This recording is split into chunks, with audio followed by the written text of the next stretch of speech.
दोस्तों नमस्कार। मैं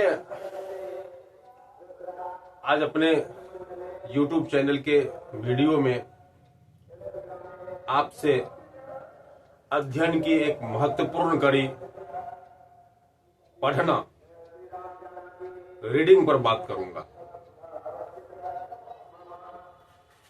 रीडिंग हमारे अनुसार से एक प्रक्रिया है जिसके माध्यम से सूचनाओं को, अवधारणाओं को एवं विचारों को कोई व्यक्ति अपने मस्तिष्क में, अपने दिमाग में डालता है, इनपुट करता है। अगर हम इस पढ़ने की प्रक्रिया को, रीडिंग की प्रक्रिया को प्रभावी बनाना चाहते हैं तो हमको पढ़ने के प्रभावी तरीकों पर काम करना पड़ेगा। और पढ़ने के प्रभावी तरीकों में हमने जो अनुभव किया है, जब आप कोई बुक उठाते हैं, बुक को पढ़ना शुरू करते हैं, जब आप बुक पढ़ना शुरू करते हैं तो आप उस बुक में लिखे शब्दों से अपना परिचय कराते हैं। जब आप शब्दों को पढ़ना शुरू करते हैं तो ये अनुभव करते हैं कि उसमें से बहुत सारे ऐसे वर्ड्स हैं जिनसे परिचय पूर्व से ही आपको है। आप उन टॉपिक के वर्ड्स में से, शब्दों में से अधिकांश वर्डों से बहुत परिचित है और उसी वर्ड्स में से, उसी शब्दों में से कोई नया वर्ड आपको मिलता है जो आप कभी देखे नहीं रहते हैं, उससे परिचित नहीं रहते हैं पहले से। तो उस क्रम में वो शब्द आपको नया लगता है, उसका स्पेलिंग नया होता है, उसका एक जो वो पिक्चर रहता है, वो पिक्चर जो रहता है वो भी नया रहता है। तो आपको उसको पढ़ने में थोड़ा ध्यान रखना होगा। जो नए वर्ड्स इस तरह के आएंगे उसको थोड़ा ध्यान से पढ़ना पड़ेगा, उसको मन ही मन 2, 4, 5 बार दोहरा लेना पड़ेगा।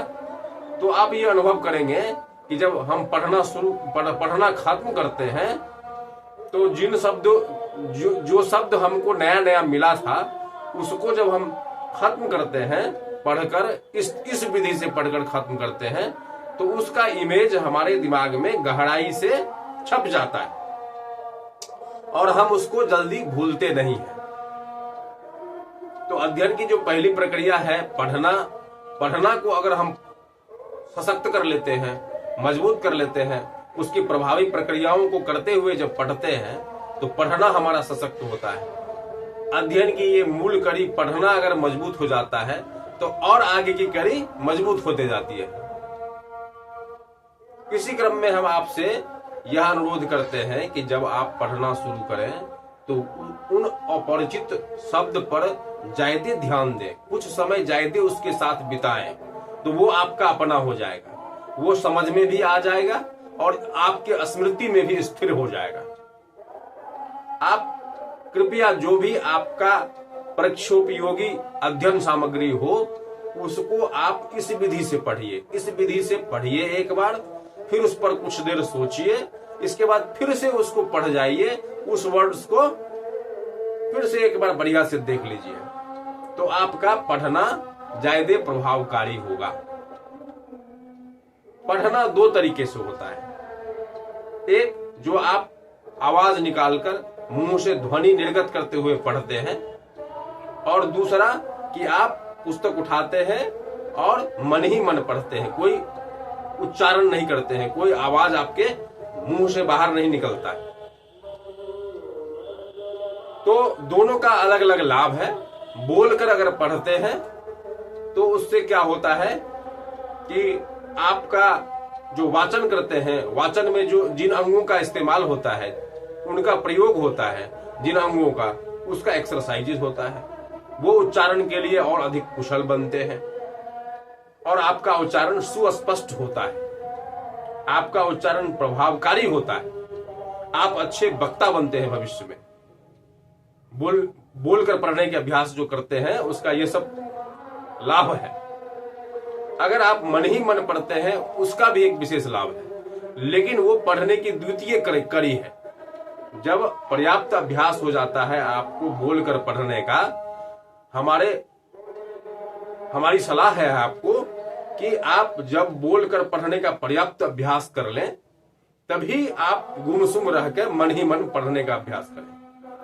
मन ही मन पढ़ने का अभ्यास जो आप करते हैं उस क्रम में क्या होता है कि आप पाठ्य सामग्री को बहुत तेजी से दोहरा पाते हैं। आप बोलकर सीमित समय में कम पढ़ने पढ़ पाते हैं, लेकिन जब आप मन ही मन पढ़ते हैं तो उससे अधिक आप पढ़ पाते हैं। तो जब आप दोहरा रहे हो किसी अध्ययन सामग्री को, रिवीजन कर रहे हो, तो आप बिना बोले हुए पढ़ें और तेजी से पढ़ें। लेकिन प्रथम वाचन जब आप करते हैं, प्रथम बार किसी टॉपिक को, किसी अध्ययन सामग्री को पढ़ते हैं, तो हमारा आपको सलाह होगा कि आप कृपया बोलकर पढ़ें, सही उच्चारण के साथ पढ़ें, आराम से पढ़ें, पर्याप्त ध्यान पे करते हुए पढ़ें और जो अपरिचित शब्द आपको अपने पढ़ने के क्रम में मिलते हैं उसको ज्यादा ध्यान देना है, थोड़ा ज्यादा समय उस पर इन्वेस्ट करना है। तो आप देखेंगे उसका कि बहुत अच्छा सुपरिणाम आपको मिलेगा, आपके स्मृति में वह स्थिर हो जाएगा, परमानेंट मेमोरी में वह स्थिर हो जाएगा। और जब आप किसी प्रतियोगिता परीक्षा में, किसी अकादमिक परीक्षा में प्रश्न जब सॉल्व कर रहे होंगे, प्रश्न का उत्तर जब कर रहे होंगे, तो वही अधिक ध्यान जो पे करते हैं और वही उन्हीं शब्दों का, उन्हीं टर्मिनोलॉजी का वहां डिमांड होता है, तो वो जल्दी से जल्दी आपके स्मृति में आएगा। पर प्रश्न पढ़ते ही, ये सामान्य सी घटना है, एक साइकोलॉजिकल प्रोसेस है कि आप जिन लोगों के साथ, जिन अवसरों में और जिन अपरिचित लोगों से ज्यादा देर तक बात कर लेते हैं, ज्यादा देर तक उनके तरफ आंख मिलाकर बात कर लेते हैं, तो उनकी याद आपके जेहन में बहुत लंबे समय तक रहती है। उसी तरह से अगर आप जब किसी अध्ययन सामग्री को पढ़ते हैं और उसमें अपरिचित वर्ड मिलते हैं, उस समय उसको अगर ध्यान से देखते हैं, कई बार उसको मन ही मन दोहरा लेते हैं,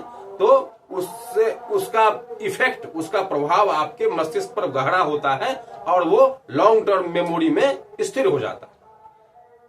और भविष्य में जब आप उसका उपयोग अकादमिक परीक्षाओं में करते हैं, प्रतियोगिता परीक्षाओं में करते हैं, तो और ज्यादा प्रभावकारी ढंग से कर पाते हैं और आपको कुछ ही देर सोचने पर वो याद आ जाता है और आप साक्षात्कार में बोलकर और लिखित परीक्षा में लिखकर या फिर ऑब्जेक्टिव तरह के क्वेश्चन में उस सही विकल्प को चुनकर सही उत्तर करते हैं।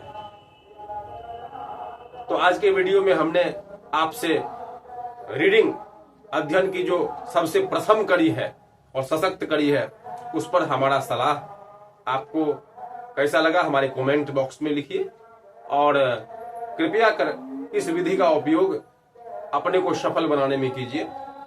हमारी शुभकामना है और हमारा सत सलाह है यह, और आप अपने तैयारी में इस विधि का इस्तेमाल करें। यह विधि बहुत ही प्रभावकारी है, आप स्वयं इसको करके देखें, इसका अनुभव आपको होगा। नमस्कार, बहुत बहुत धन्यवाद।